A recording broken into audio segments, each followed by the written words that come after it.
Hello and welcome to another complimentary training by LifterLMS. I'm Chris Badgett, CEO and co-founder of LifterLMS. I've got a good friend and colleague, Tom Fanelli from Convesio. We're going to be getting into some hosting issues and some really cool advanced hosting issues that are of particular relevance to learning management system websites, whether you call it an online course, a membership site, an online university, a company internal training portal. These websites go by a lot of different names, but these websites do require a lot from the host. There's a lot of action going on. These are, basically like a platform. It's not just a marketing site. So the hosting conversation is really important. And Tom from Convesio is here to take us on a tour. First, just want to say hi, Tom. Welcome to coming on today. I appreciate you coming. Thanks, Chris. We're huge fans of LifterLMS, and it is kind of our number one recommended LMS platform. So we're super excited to partner with you. And I see a bunch of familiar names on the list here. Shout out to Lawrence, Abad, Shiroz, Shazad. Good to see you guys. Awesome. And a little bit of housekeeping before we get started. We are recording this. So if you registered, you are going to get the replay, but we're also going to be putting this out on our YouTube and lots of different places because we get a lot of hosting questions. And so you will be able to see this again. I would encourage you to stay to the end of the call so that we can answer questions. Just drop them in the Q&A box as we go, and we'll get into them. We might get into a few while we go, but we'll definitely get through everybody's questions at the end. And also at LifterLMS, we are doing a giveaway of one of our $120 add-ons. So if you're on the call at the very end, we are going to draw a random name from who's present at the end, and you're going to win some stuff. So that's how it works. Tom, I'm going to hand it over to you. Take us home and tell us about the Shark Tank effect and how we can level up our hosting. Sure thing. And just to echo that staying till the end bit, I hate it when people put the good stuff at the end, but I have some really good stuff that I put at the end of this. So I'm guilty, but okay. I am going to share my screen here and go into presentation mode. So let me know if this looks good. That looks great. Okay, perfect. So we're going to talk about what we call the Shark Tank effect and a little bit of history real quick. So I'm Tom, the CEO of Convesio, and we are a scalable hosting platform that uses really awesome next-gen technology to allow intensive sites like LMS sites, WooCommerce sites, ones where we're not talking about static content to scale up. And I actually had a chance to work with Robert Herjavec from Shark Tank at 2 or 3 companies ago. The company I was with did all of the marketing for all of his investments on Shark Tank. And so I actually got some firsthand experience with this. And then we recently had a client go on Shark Tank as well. And I'm going to share what it takes to plan for that type of an event while you're actually, possibly going on through that. But also let's talk about what a scaling event is. It's not just Shark Tank. It's not just this. Sorry if my dog is barking in the background. It's all good. Going on. We're animal and baby people here, so that's life okay. happens. Great. Okay, good. So scaling events can be, yes, that once in a lifetime premiere on a television show, but they can also be things like large email campaigns, live events. For us here, a lot of course creators that I've worked with, actually, there's a big segment of them that it's kind of like a come at your own rate. But then there's also people who do like, we're going to do a live course or a live video, and you have to sign up and log on and go through it together. So there's a lot of applications where you might have a lot of people hitting your site all within a compressed period of time. And that's really when we see things start to kind of break down at the hosting layer. Conference shout outs. This is a really good one. My wife was at a conference with a lot of women. It was a big women's conference. And from the stage, the presenter said, you got to go check out this person's website. And boom, it just crashed in real time at the conference. And so flash sales, promotions, text messages, news stories, unexpected viral social posts. So these are all things that can trigger this unexpected surge in traffic to your site. Now, we'll talk about our Shark Tank experience real quick, just to give you some framing of scale that we've handled in the past. So at Shark Tank, and there's not a lot, this is an outlying example, right? There's not a lot of data on this. If you go try to look up how much traffic would you expect from a moment like this. But we had it from the 8 minutes that the entrepreneurs walked on stage, we had about 9,000 users from the moment they were on until about 8 minutes. And I just took a screenshot here of Google Analytics at the moment we hit 7,000. We were doing about 4,500 page views per minute. And according to Google Analytics, nearly 100 requests per second. And so this is, again, an outlier example, but this is the kind of thing that if you're not prepared to handle this level, you're going to just have a lot of problems that tend to snowball. It's very, very difficult to recover once your website starts having problems. So let's talk about how we plan for this, okay?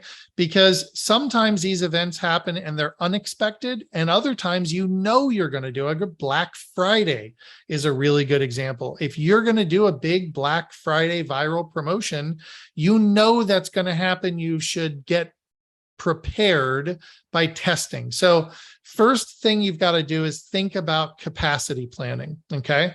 And what is the customer behavior that happens on your site when people sign up? So for instance, this doesn't have to be very formal, just think in your own mind, what's the parameters of my use case? Okay, we're going to do a social post to an audience of 10,000 people, and a percentage of those people are going to respond. Maybe 10 or 20% are going to respond. It's maybe an Instagram audience.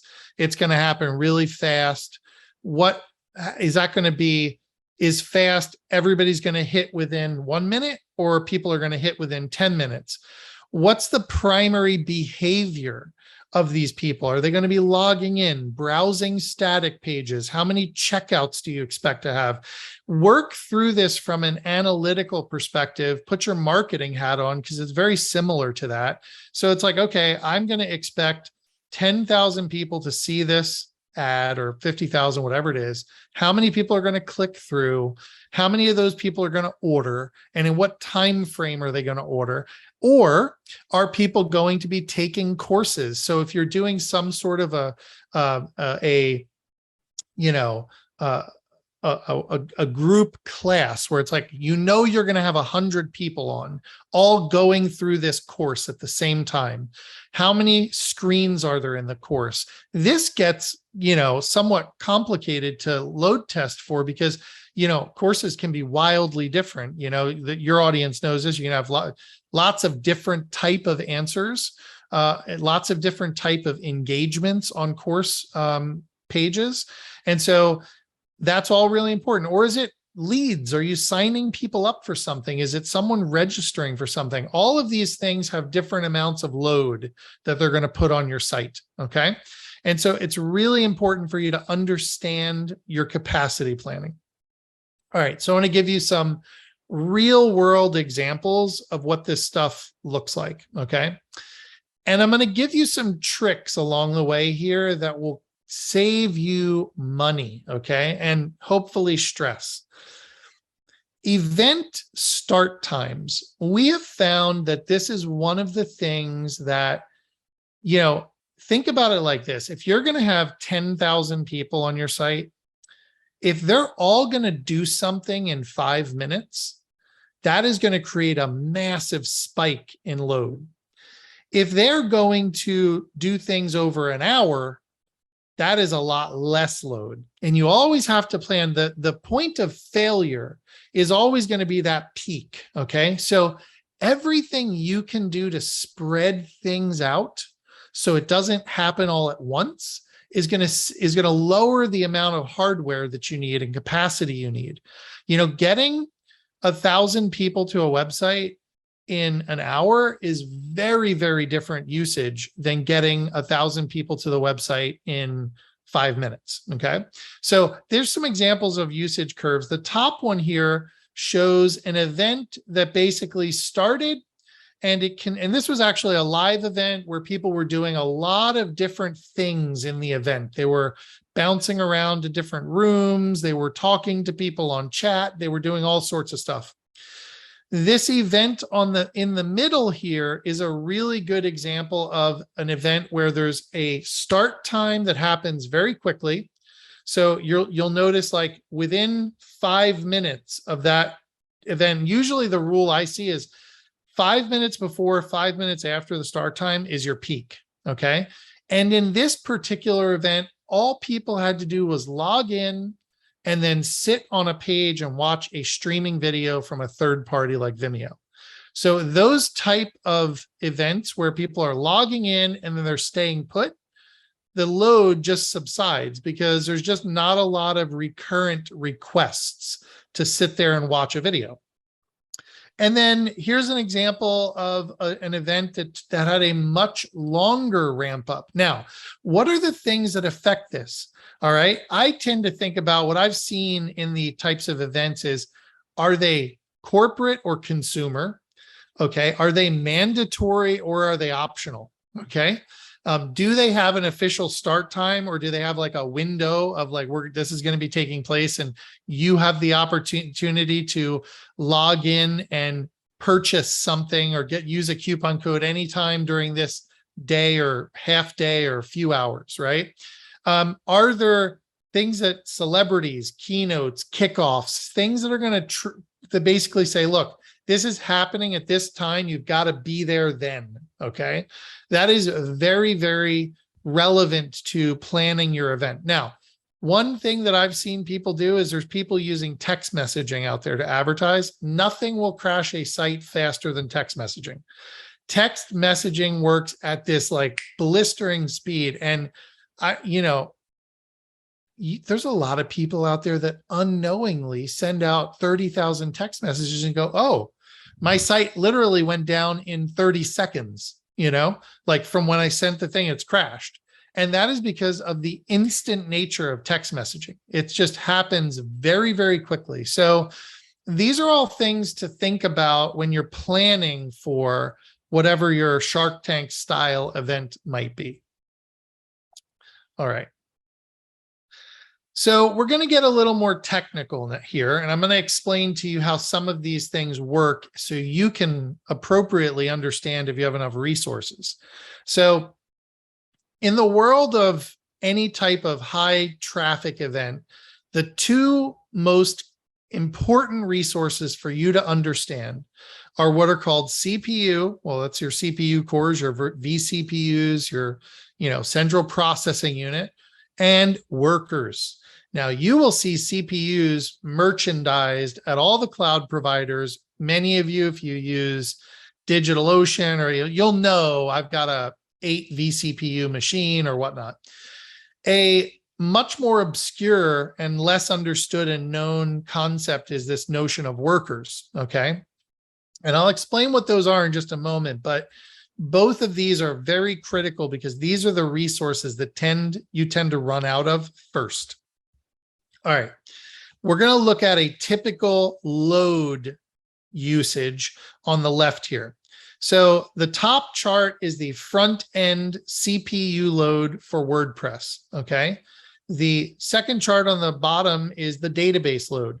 As a general rule of thumb, when you're doing these type of events, the biggest consumer of load on your virtual machine, your hosting, wherever, whatever you have, is going to be the front end WordPress load. That might be counterintuitive to people. People might think, oh my gosh, my database is going to use a lot of load, but actually running WordPress without the database, just running the front end, all the code, the plugins that we use. Think about all the people going through the courses, submitting content, pages refreshing, WordPress Ajax refreshing, all of the little widgets and animations you can have on your course progress. That is what uses capacity and load. So it's the front end of WordPress. And when I say front end, I'm distinguishing between the front end of the application of WordPress and the database, okay? Not a front end versus back end user. But that's another distinction. If you've got a large course website and you have a lot of admin users, those people are going to be using this front end WordPress CPU as well. They are going to be consumers of more resources. So you always have to be sort of aware of the fact when you know, it's a lot less load. If you're a person taking a course, okay, or you're a person in the back end who's trying to print 1,000 shipping labels, that might not be a good time to do that task in the middle of your live event, okay, or your course that's happening. Try to get people out of the back end of WordPress doing administrative functions that are going to take up a lot of processing power during the moments that you're actually doing these live type Shark Tank style events. So what would be an atypical load on the right is if you didn't see any load on the front end and it was all the back end, or you saw some weird anomalous spikes and everything. So this is not a typical use case scenario. This over here is a typical use case scenario. What you will tend to find when you do these things, let's say you're doing an hour-long course, okay?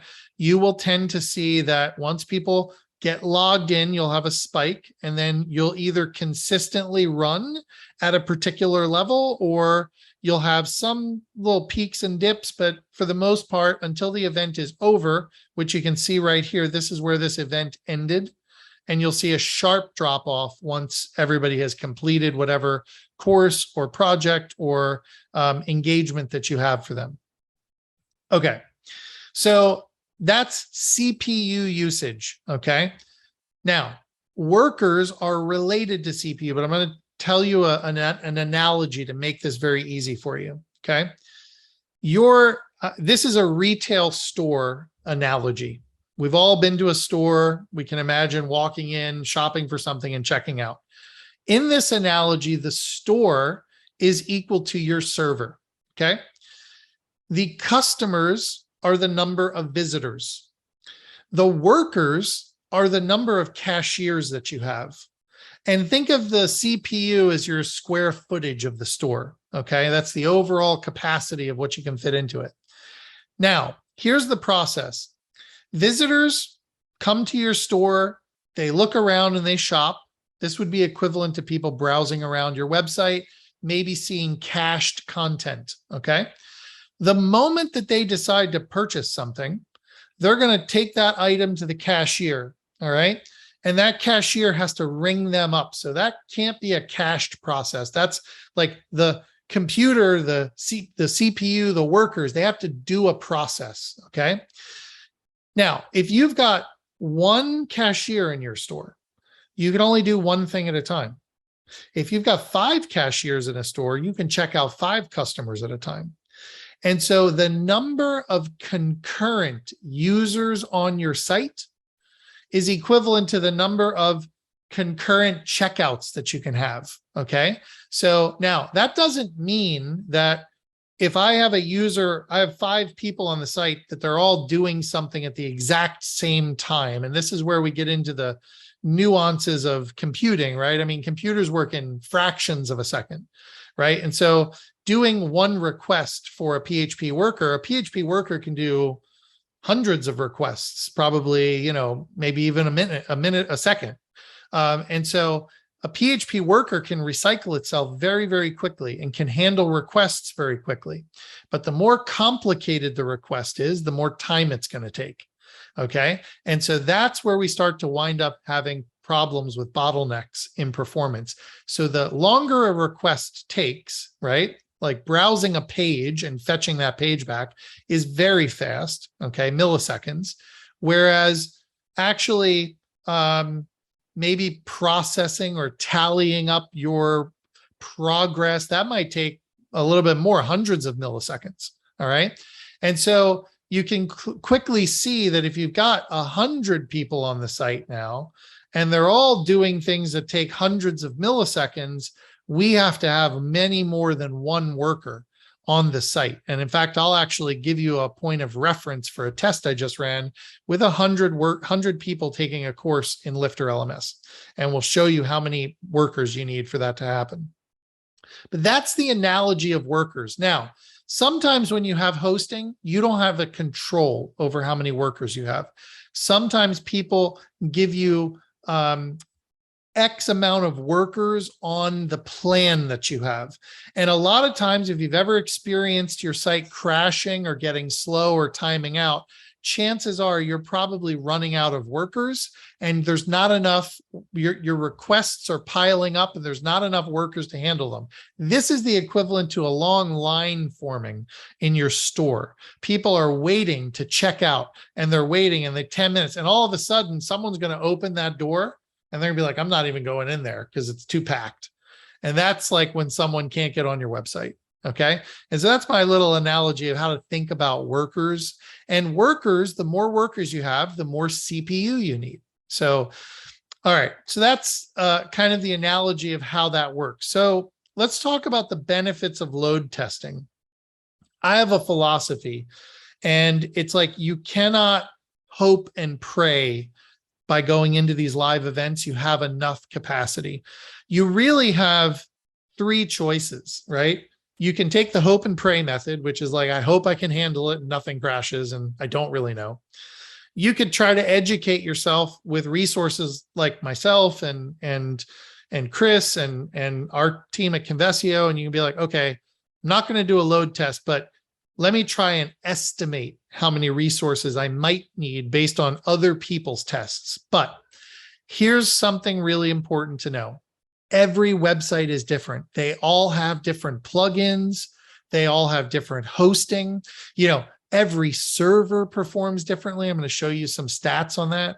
So it's very hard to sort of zero in with any degree of certainty that if 1,000 people came to your course and tried to take it, that they would actually be successful without knowing and testing the servers that you're on, your configuration, the levels of caching, all these various things. So the benefit of load testing is to actually simulate this load on your site, doing what your users do.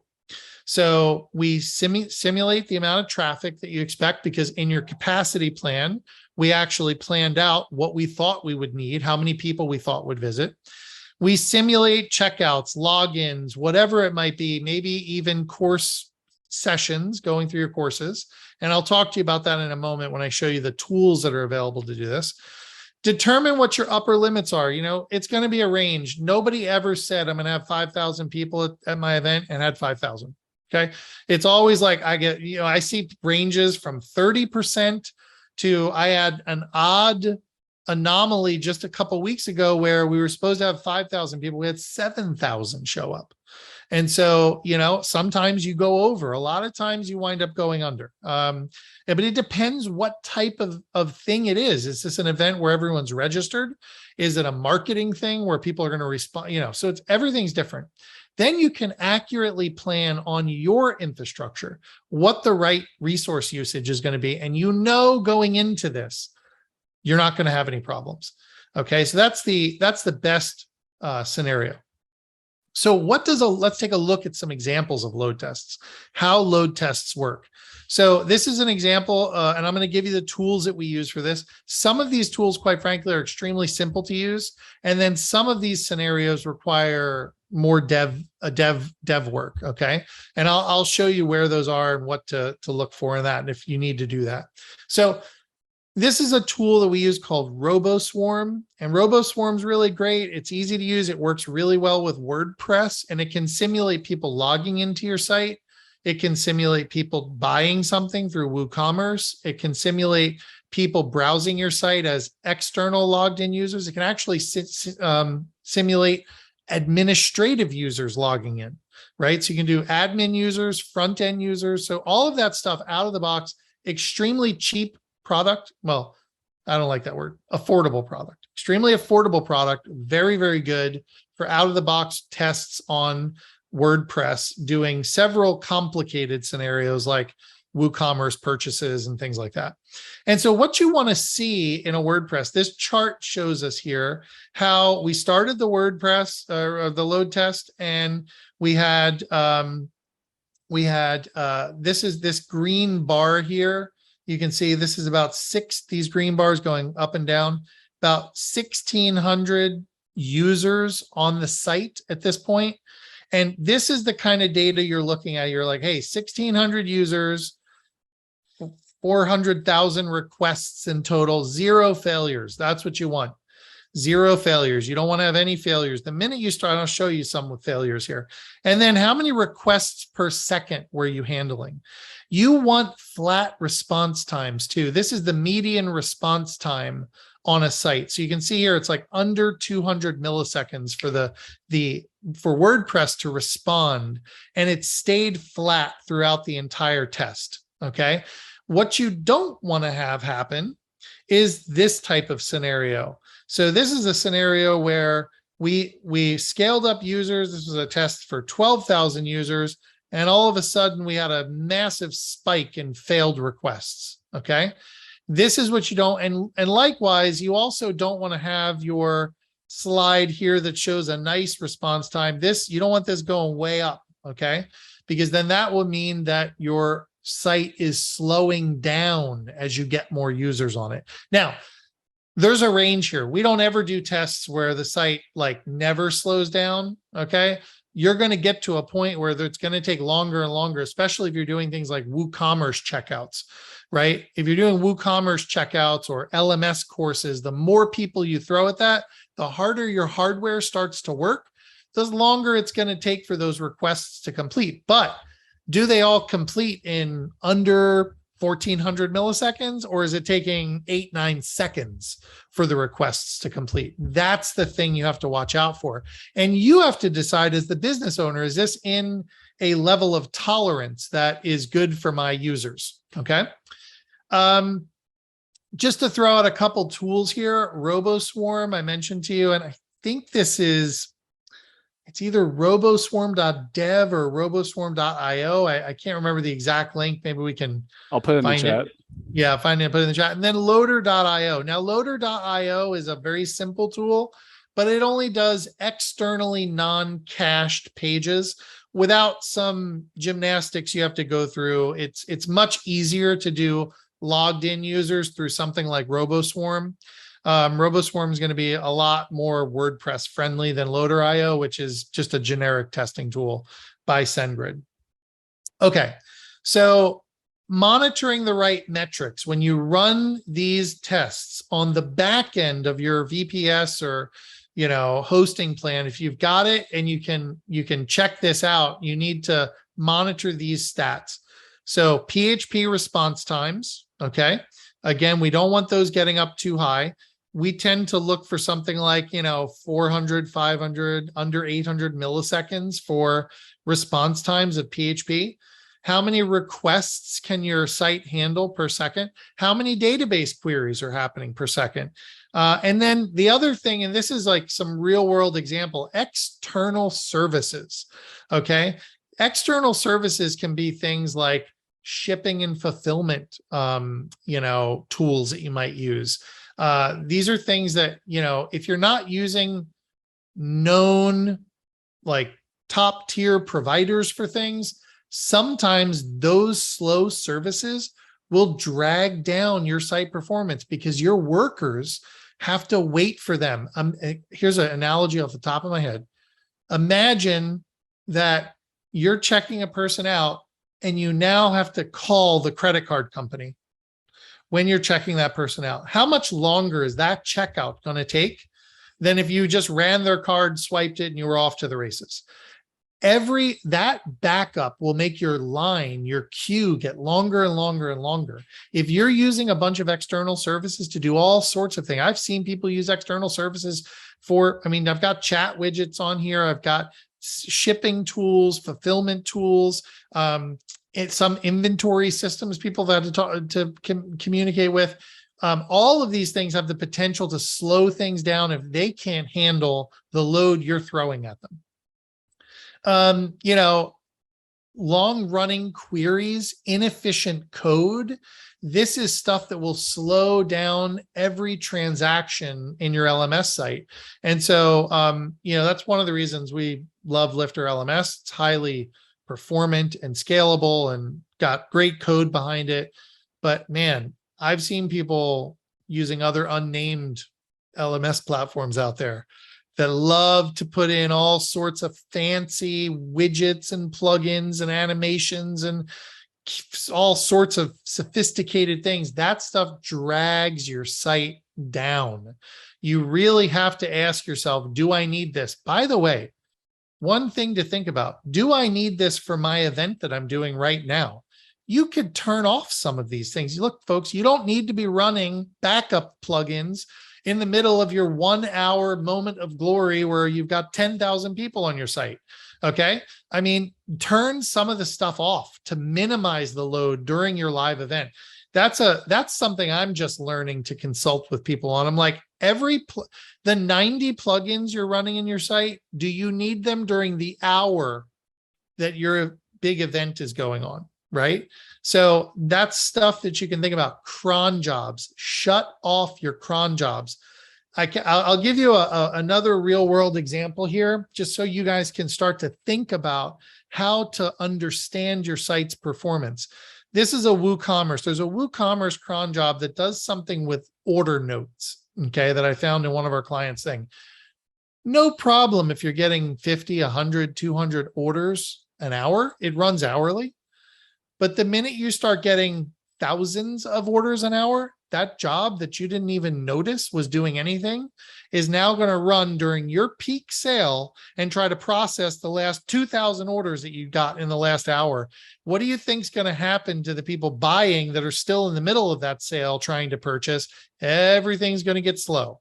Shut down your cron jobs if you have a planned event. You can use a plugin like WP Cron Troll and just say, skip them for this day, or for the next 12 hours.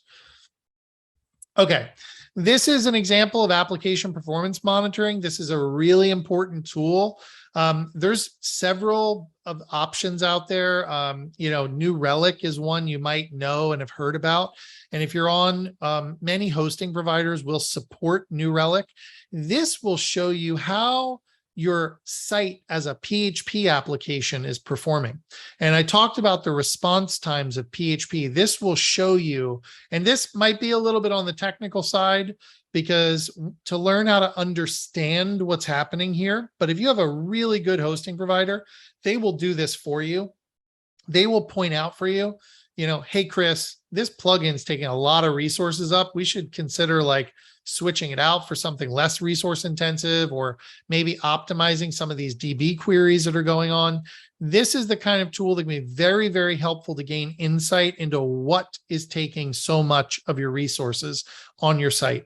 So Datadog is another one. Kinsta also has an APM feature that they have in their hosting. So these are good tools to have, and really, really deep insight on the performance. If you've ever used a thing like Query Monitor on your site, which is an interesting plugin to use, can show you what database queries are taking a long time.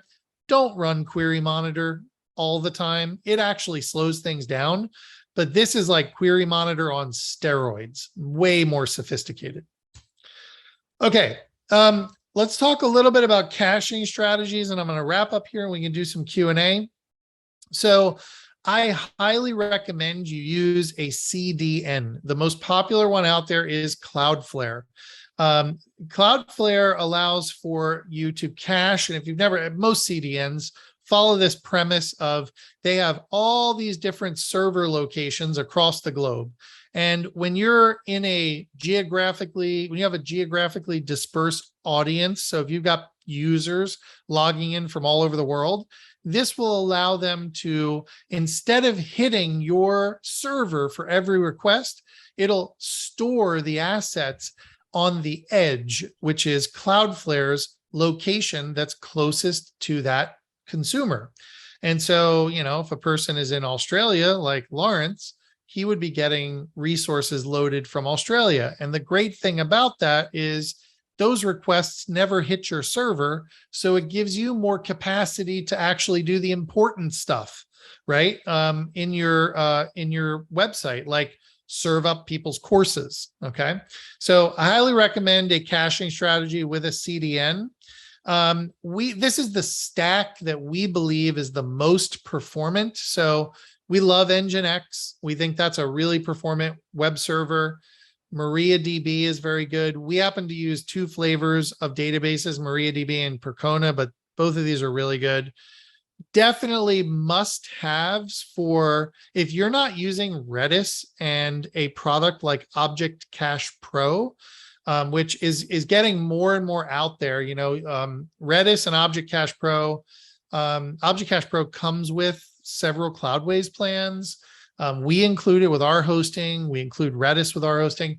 And if you don't know what Redis is, it is what's called an in-memory object cache. And so it utilizes RAM to speed up delivery of objects, which an object can be many different things in WordPress. It could be a set of data, it could be a set of resources.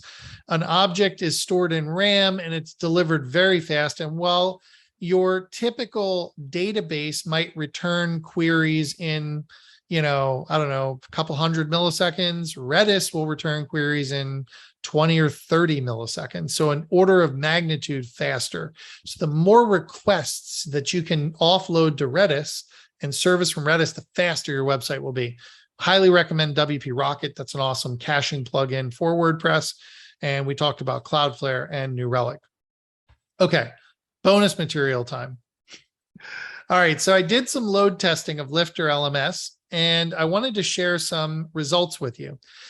Now, we used the very, very cheapest, like bottom of the barrel DigitalOcean droplets that we could find, and we did not have any sophisticated caching like whatsoever. So we had no CDN, no Redis, no caching plugin. And I turned on server caching, but honestly, it really wasn't even in use because by default, when you log into WordPress, you're bypassing caching. Okay. So this is essentially no caching, no edge caching, no Redis, nothing. And it's on the slowest DigitalOcean droplets you could find, which are probably among the cloud providers, probably the lowest, quality you'd want to host a serious site on. And so we basically did this 100 concurrent user test. So this is 100 people taking about a minute or two to go through a course.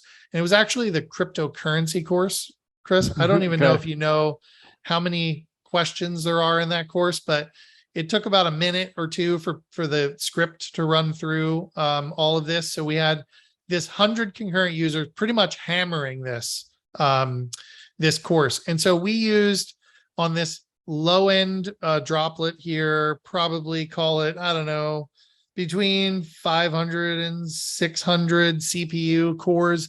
So by the way, a little bit of information here, 100% in all these charts is one CPU core. So if you have an 8-core processor, this was an 8-core droplet, it can have a maximum of 800%.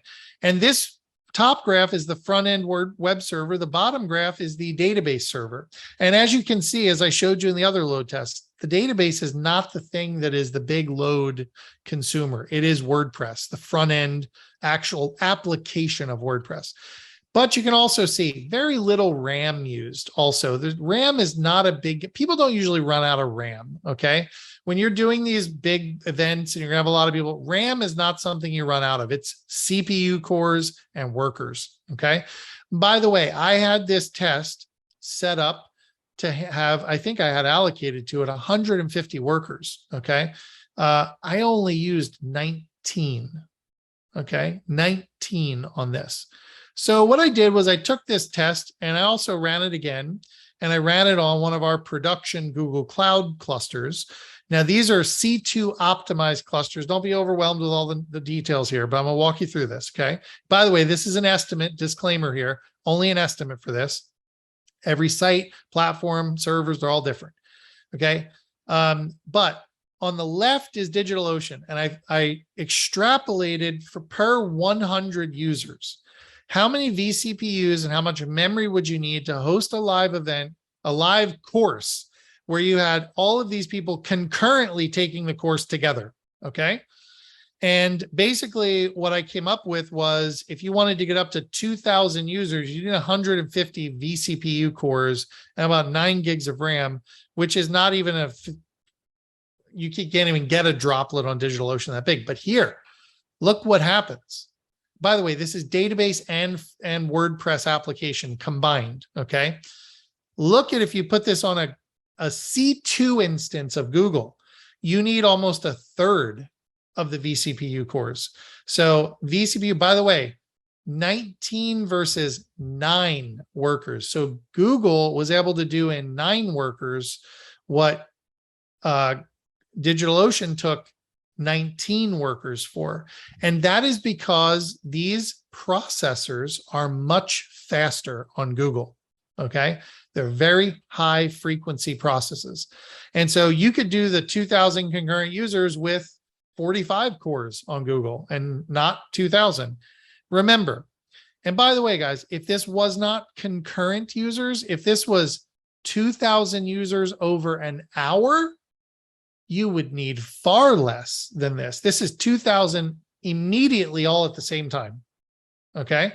So Redis would help out tremendously. It would be even faster with Redis. Again, we scripted all of this. So another caveat on this is this test would likely be slower if a real world user was taking it. A real user might take 10 minutes to go through this course, or 15, not 2. Okay. So it's spread out. By the way, if you think about, I'm going to have a bunch of people doing this, put some long paragraph answers in there if you want, slow people down through the course progress. You can actually deliberately do that. Okay. And then adding a CDN would greatly reduce the load hitting the server, because you'd offload all of those requests. It wouldn't even hit the server. So you'd see your request per second would go way down. So anyway, I'm happy to take questions on this. This was a fun little exercise that we did to show the difference. And by the way, if you're on DigitalOcean, I don't want you to think in any way DigitalOcean's, I use the lowest, cheapest stat. If you're on a premium optimized droplet or the new general purpose droplets that are or compute optimized ones, you're going to get much better results than this. You'll probably get results similar to what you have on Google. So just keep that in mind. I'm not in any way saying DigitalOcean's bad here, but I wanted to use the cheapest resource that I could to put a bookend on a low intensity and then a high intensity resource. Okay. Real quick, if anyone wants a free speed consultation, email me. I'll be happy to help you out if you have questions on this stuff, and I'm happy to do some Q&A now. Tom, that was awesome. I feel like I finally kind of understand all the parts. You're an excellent teacher. I know you're a software entrepreneur, but should I have a course? I probably should do a course. You should. I think I would call it WordPress hosting demystified. You're very good at taking these complex topics with all these moving parts and boiling it down at understandable levels. I particularly love the store analogy that made all the PHP workers and the square footage and everything. It finally clicked in my brain. So good on you for that. Thank you. We have a bunch of questions. Before we get into those, I just wanted to ask you, for people watching live or later, tell us a little more about Convesio, convesio.com. What is the kind of the story of that as a hosting company and how it kind of differentiates in the space? Sure. Okay. So I've been building websites since 1995, early on. Okay. And I am a huge WordPress fan. I love WordPress. Obviously didn't started way before WordPress was around, but I was always frustrated by the fact that hosting companies, for the, vast majority of them, they're all the same cPanel type of things. And I had spent some time in the agency world and then went to work in startups. And I've got this whole startup story, and have been really fortunate to be part of some very successful startups. And I saw how things, as we grew, were done at the enterprise level. And I was like, man, why can't WordPress hosting have really awesome technology behind it instead of this legacy single server VPS type thing? So we set out to reimagine hosting. We built a completely new way to host WordPress using containerization and Docker. And while there's a bunch of magic in that, I've been trying to talk more about who we serve instead of how we do it. And so what we have found our superpower is e-commerce, membership sites, LMS sites that it's difficult to scale because you need a lot of processing power. This isn't static content people are just browsing around. It's interactive stuff. So we have been focused on helping businesses that have somewhere between 50K and 5 million a month in online revenue coming through their site. We keep that site up, performant, and scalable at a moment's notice. And that's really what we do. And that's kind of the sweet spot of businesses that we work with. There's a bunch of questions. Before I get into that, I just want to ask one question. Can you just help? Because I see this question a lot just in general around scaling. And on your site, it says true auto scaling. What does that mean? Like, because that's the big concern I see that LMS creators have. They might start small and they're not sure they have this big event coming, or, Yep. it's going to grow over time. How should they think about scaling with Convesio? Okay. So what we do that's different than what other hosting providers do is if you go purchase a plan at most hosting providers, you get X amount of resources. And if you need to get more resources, it requires a ticket with support, maybe some downtime to upscale some resources, resize up your VPS. Who knows? There's a dozen different ways you could add more resources, but none of them are available either automated or within seconds of notice. And so we have the ability in our control panel. What we do, and I'll give this in very simple terms, is when you deploy a WordPress site in Convesio, if that site starts to come under load, it will actually replicate itself and it'll create a copy of itself, and the traffic will be distributed between two instances of the same site. And this can either be manually done. You can just drag a slider and we'll just deploy like poof, 10 more instances of your site, or it can be automated. So we monitor and say, if the load goes over 70%, deploy another instance. And it takes literally seconds for these instances to spin up. And so instead of being trapped in a single VPS, you have the ability to multiply your site and scale it up in near real time without any ticketing into support or anything. And so that flexibility is what gives us a significant advantage over a traditional single VPS instance, is that you're locked in with a fixed set of resources on a VPS. And so if you need to scale, it's difficult, time consuming, and not the thing you want to do when your site's down and crashed because you have 1,000 people on it. So we've built this platform that allows you to scale out really quickly, and you don't have the limitations of one physical machine. Last question. Well, I have more questions for you, but I want to get the audience questions first. But last question for me until later. Your site mentions sysadmin free, and I know some users that I come across, and particularly in the LMS niche, they may be advanced in e-learning or as entrepreneurs, and their business is doing really well, but they're not wanting to get into the technical weeds of hosting. Yep.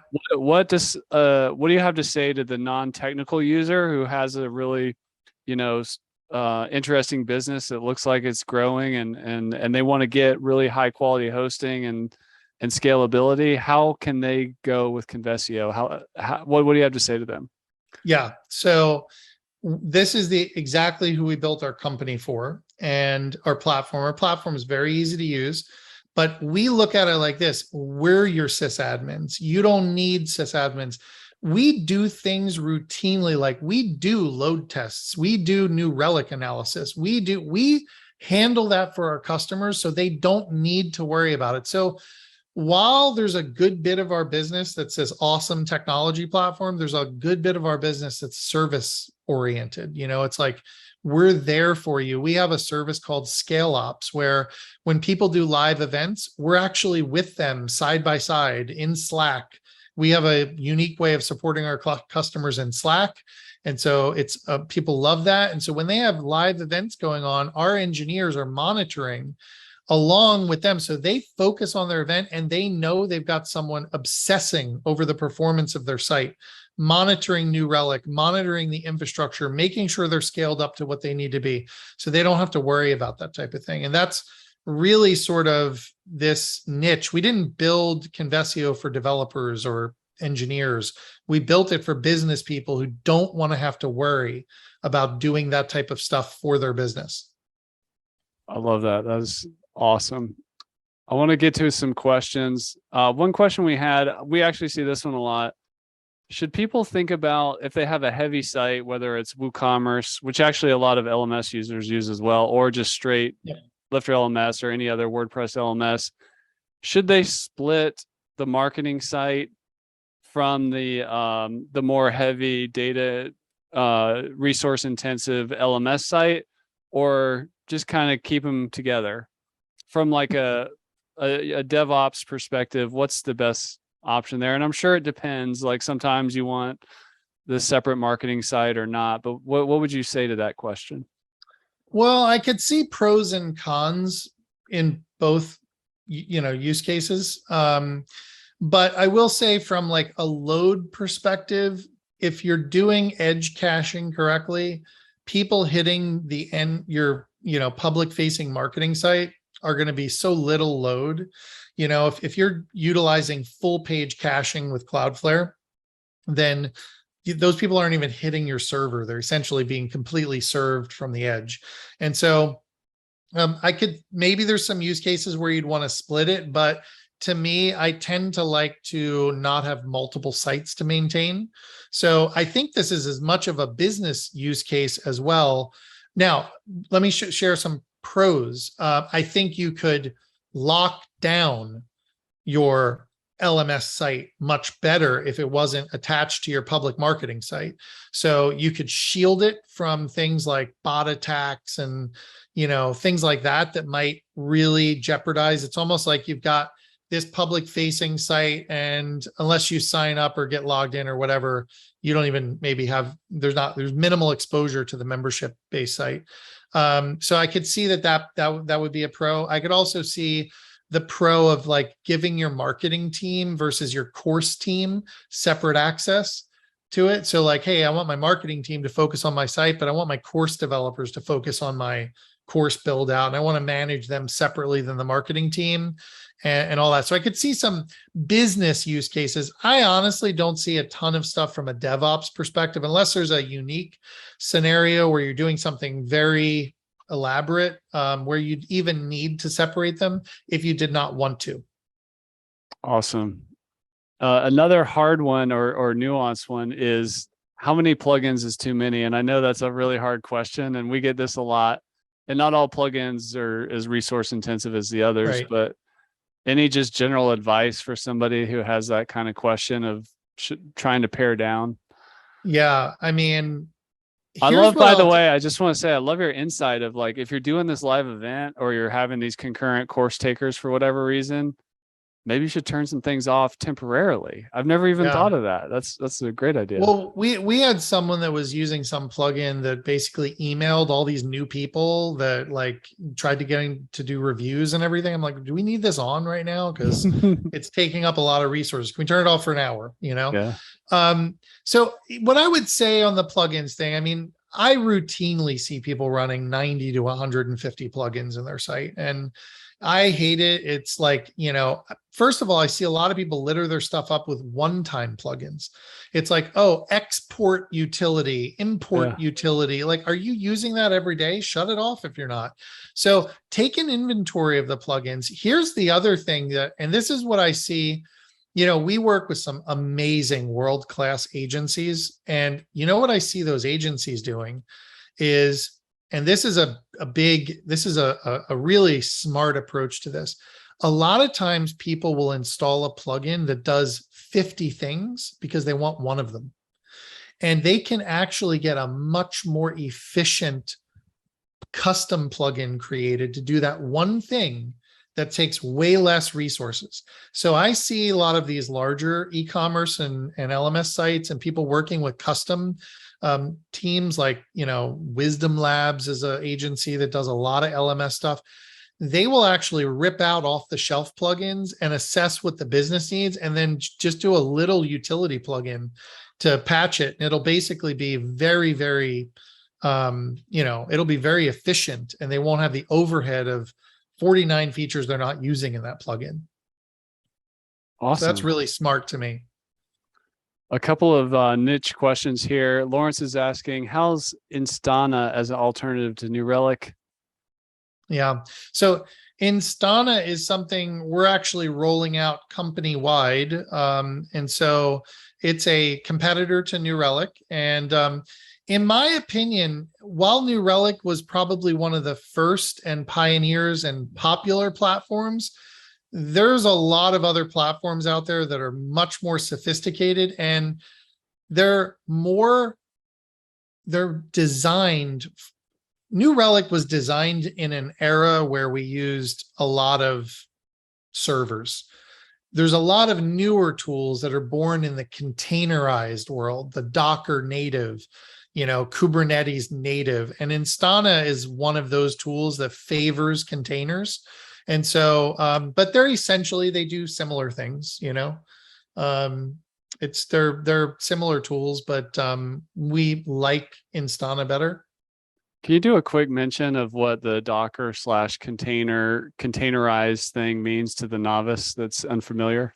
Yes. A container, I like to think of it, to put it in these words, it's a micro VPS. And whereas a VPS has all of this system software and your database and your this and your that, a container, think of it as a very, very small version of a VPS that does one thing. For instance, in our environment, only WordPress runs in a single container. Your database runs in a separate container. Each container is optimized to do just what that function is, WordPress or the database. Whereas in a traditional VPS, you might have all sorts of operating system software on there, utilities that are running, services that are running, your control panel that's running. So a container is a highly optimized, very lightweight micro server for a single application. That's cool. That makes sense. Yeah. And another question, just it's a niche question. Do you have any familiarity with Scalability Pro, the plugin? And the question is really regards to LifterLMS, but what is any thoughts on that, if you have any experience with it? Yes, I have. Okay. I would love to meet Dave. I've heard lots of great things about him. I believe he's the author of the plugin. I have had I've done some, works without a couple of our clients use it. Some folks have ran it. I think I would say, like, I don't know enough about it, and I haven't done any really, detailed load testing or analysis of it.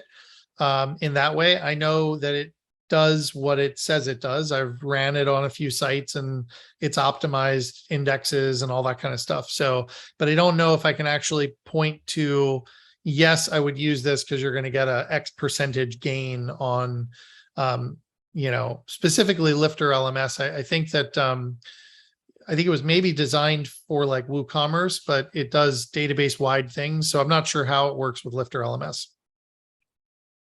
Right on. And then a question I have for you, one of the challenges we get or that I just see in the LMS industry is just kind of people wrapping their heads around the idea of like that challenging concurrent user heavy PHP worker situation versus Yeah, like general traffic stats, let's say like over a month or whatever.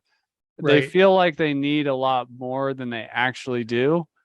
So I don't have like a specific question, but I'm always faced with this challenge of like right. helping people understand the difference of just general traffic and these heavy Yeah. situations. Well, and I'll make it even more complicated for you. Okay. It's not even, unfortunately, as simple as general traffic. There's situations where there is, essentially processes inside of WordPress that could be taking up and doing load. I see a lot of people report like I'm having random CPU spikes and all this stuff, and they don't know why, and they can't even trace it back to traffic. What they're doing is they're WordPress site is doing some processes in the back end. So, I think those are all really, really good questions. That's where you need a team like Convesio to help sort through that and understand exactly what your performance is going to be. Yeah, that's awesome. This has been a really incredible presentation and Q&A. I appreciate it, Tom. I'm going to be sending lots of people back here because I appreciate it. Thank you. yeah, a lot of it's hard to wrap your head around hosting and what you need in a dynamic LMS website, but this has been an amazing presentation about that. Any final words for the people about Convesio, how to connect with you? Any other just final thoughts?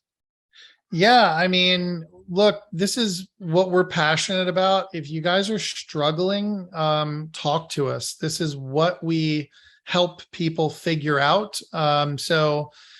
Reach out. We are very generous with our free advice. We are passionate about helping people. I will get on a call with you and listen to your issues and concerns and give you free advice for whatever host you're on. No need to switch to us. And, if we're a fit for a commercial arrangement, then awesome. But we love to solve people's problems like this. Awesome. I want to draw the winner. It just came in through our random number generator deal, and it's Roy Randolph. So you made it to All the end right. of the presentation, Roy. Congratulations. Just shoot an email to team@lifterlms.com and we'll hook you up with your winnings. So I'll just put that in the chat for Oh, Roy Roy. Randolph. Tom, thanks for coming on. It's convesio.com. I look forward to doing more LMS, high quality hosting, content, education, and stuff like that. Tom and I are both speaking at a membership success summit that's coming up soon. So go check that out. Thank you everybody for coming. Tom, thanks so much for sharing all your wisdom with us today. And I hope you and everybody on the call and everybody watching this later has a great rest of your day. Thanks so much. Thanks, Chris. Thanks, guys. All Bye-bye. right.